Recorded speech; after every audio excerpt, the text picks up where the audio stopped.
Julienne de Nicomédie naît à la fin du IIIe siècle dans une famille païenne aisée de l'Asie mineure.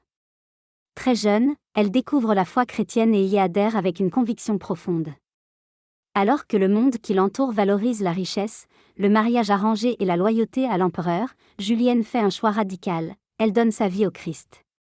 Sa beauté et son rang attirent l'attention d'un haut fonctionnaire impérial, Éleusius, qui demande sa main.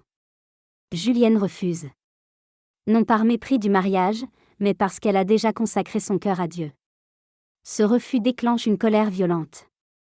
Dans un empire où la foi chrétienne est perçue comme une menace, son choix devient un acte de résistance. Julienne est dénoncée comme chrétienne. Elle est arrêtée, interrogée et soumise à de fortes pressions pour renier sa foi. On lui promet honneur et sécurité si elle consent à sacrifier aux idoles. Elle refuse calmement, avec une détermination qui déconcerte ses juges. Commencent alors les épreuves. Julienne endure l'emprisonnement, les coups et les humiliations.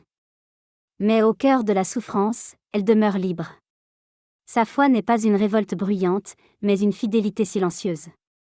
Selon la tradition, elle trouve dans la prière une force intérieure qui dépasse la peur. On raconte qu'au fond de sa cellule, Julienne lutte spirituellement contre le mal, affirmant que le Christ est plus fort que toute violence.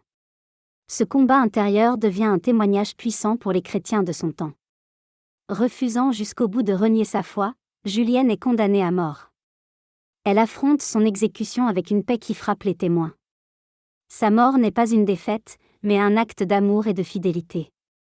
Très vite, sa mémoire est honorée par les communautés chrétiennes.